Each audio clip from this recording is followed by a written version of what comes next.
بسم الله الرحمن الرحيم والصلاة والسلام على رسول الله وعلى آله وصحبه ومن والاه.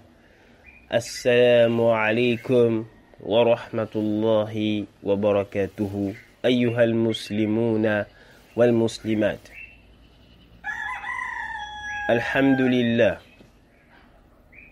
nombreux sont nos frères et sœurs musulmans parmi la jeune génération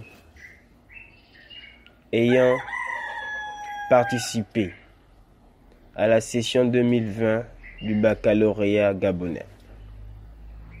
Aujourd'hui, les harmonisateurs et les correcteurs sont en train de statuer sur la production de nos frères et sœurs. La semaine prochaine verra le jour de la délibération et le jour durant lequel certains sauront s'ils appartiennent au groupe du succès ou du groupe de l'échec.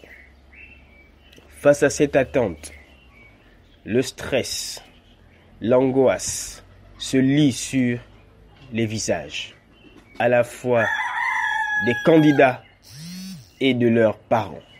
C'est la raison pour laquelle je souhaiterais, par cet audio, par ce partage d'expérience, donner quelques conseils à mes frères et sœurs musulmans, enfants, candidats au baccalauréat ou parents, concernant l'attente des résultats. Comme vous le savez, nous sommes musulmans. Et musulman signifie que nous avons adopté comme mode de vie l'islam. L'islam repose sur les actes du cœur, de la langue et des actes. Et lorsque ces trois catégories d'actes sont conformes à la révélation, c'est-à-dire à l'islam, vous vivez dans un bonheur manifeste avant de connaître la plénitude éternelle dans le akhira. En suivant les recommandations du prophète Mohammed alayhi salatu wassalam, nous allons ensemble voir comment préparer l'attente des résultats. Premier point à savoir, c'est que pendant que vous attendez les résultats, il se passe des choses dans vos centres respectifs. Les correcteurs corrigent. Avec les harmonisateurs, ils harmonisent. Ils décident de s'il faut ajouter 1 point ou 2 points. Ils décident de s'il faut être large ou pas large. Pourquoi je vous donne ces informations-là? C'est parce que ce qu'il faut savoir, c'est que, quelle que soit la production que vous avez faite, la note finale dépend de beaucoup de paramètres. Un correcteur peut se tromper sur votre copie. Un correcteur peut avoir oublié de mentionner 2 ou 3 points et les comptabiliser dans la note finale. Il peut se passer des milliers de choses durant cette période. C'est la raison pour laquelle je passe au deuxième point. Le croyant pendant cette période doit placer sa confiance en Allah tabaraka wa ta'ala. Allah Azza wa Jalla dit, wa tawakkal ala al-aziz ar-rahim. Place ta confiance sur le puissant et qui est sage. Le puissant, pourquoi? Parce que si tu places ta confiance en lui, Allah Azza wa Jalla prendra ta copie de baccalauréat et il va la conduire vers les meilleurs correcteurs. Il va la conduire vers les meilleurs examinateurs. Il va la conduire vers, de tous les correcteurs, il va choisir le meilleur pour toi. Parce que il est puissant. C'est lui qui conduit les choses à leur destination. Inna Allah baligh amri. Allah Azza wa Jalla, c'est lui qui fait atteindre les objectifs. Allahu Akbar. Dans un autre verset, il dit wa tawakkal ala al-hayy alladhi la yamut. Et place ta confiance sur le vivant qui ne meurt pas. Ces correcteurs-là iront dormir. Ces harmonisateurs iront dormir.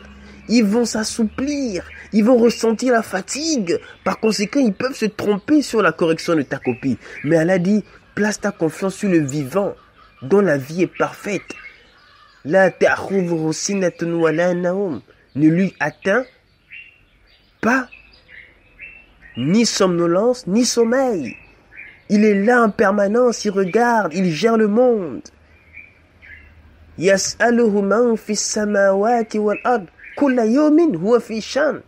Ceux qui sont dans les cieux et la terre l'invoquent, le sollicitent en permanence. Il est tous les jours dans son œuvre. Allahu Akbar, Jalla fi'ula. Donc, deuxième chose, tu dois placer ta confiance en Allah sans doute. Et ne place pas ta confiance en ta production.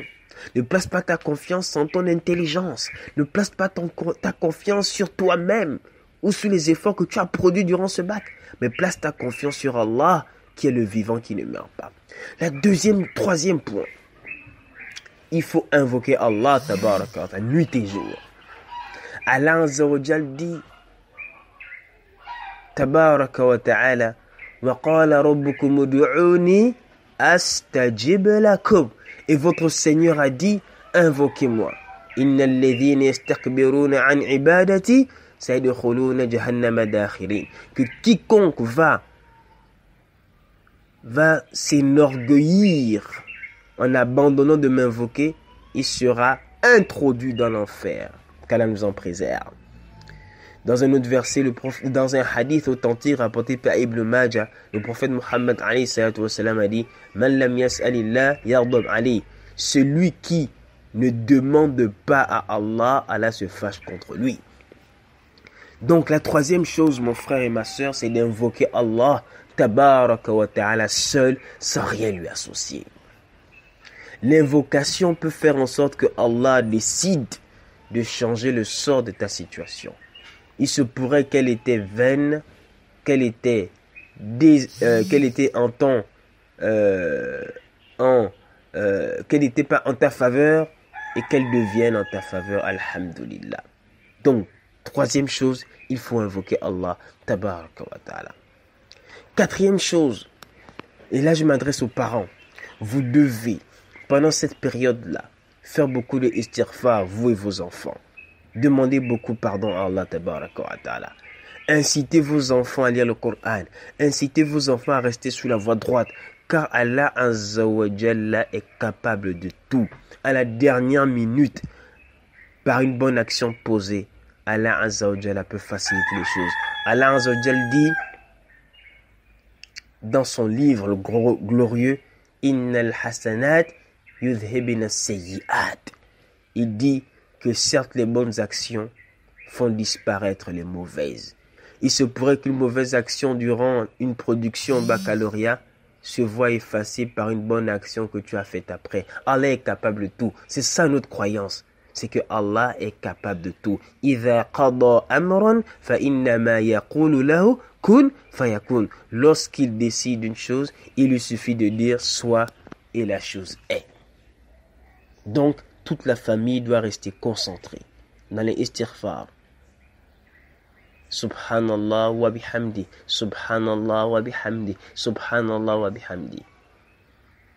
La cinquième chose, c'est que toute la famille doit, pendant cette période-là, sortir des propos positifs. Ça va aller mon fils, ça va aller ma fille, ne stresse pas, ça ira, Allah te donnera cet examen, n'aie pas peur, Allah est capable de tout.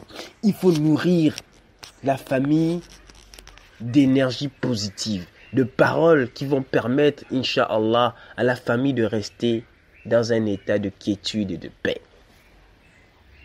Et Inch'Allah, le jour de la délibération, effectivement, ça se fera par SMS ou sur l'application dédiée à cela, mise en place par l'éducation nationale, c'est vrai.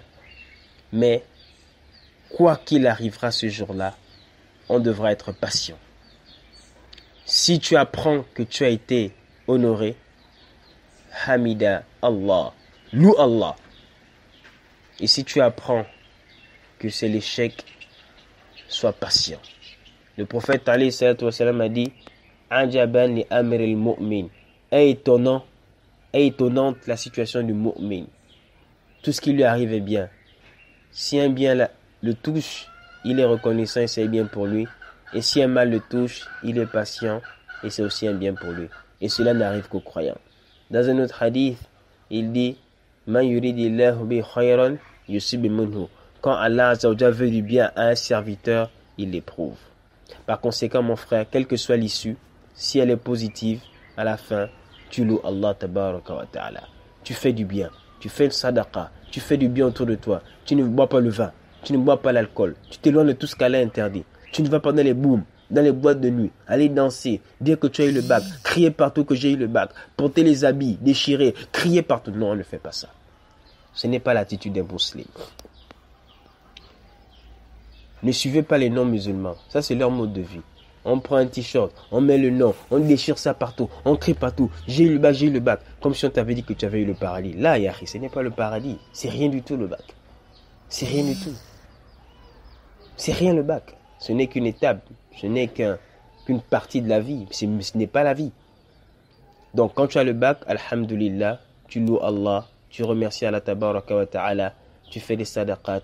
Si tu peux inviter tes frères à manger, tu manges, tu dis, ah, c'est ma façon de remercier Allah. Si tu peux faire une bonne action pour remercier Allah, tu le fais. Tu dois te montrer reconnaissant si tu as le bac. Maintenant, si tu échoues, faut pas t'apitoyer sur ton sort.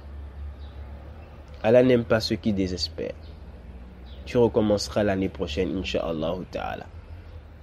Et ce n'est pas une fin en soi. La vie ne s'arrête pas parce que tu n'as pas eu le bac, au contraire. De nombreuses grandes personnalités du monde, parmi les milliardaires, parmi les élites du monde, beaucoup ont échoué le bac plus d'une fois, mais ils se sont relevés. Ce n'est pas parce que tu auras échoué que la terre entière va s'abattre sur toi, que le ciel va te tomber dessus. Non, tu dois patienter, tu dois supporter, ça ira. Gloire à Allah, Seigneur des mondes, qu'Allah nous pardonne à tous. Assalamu alaikum wa rahmatullah wa barakatuh.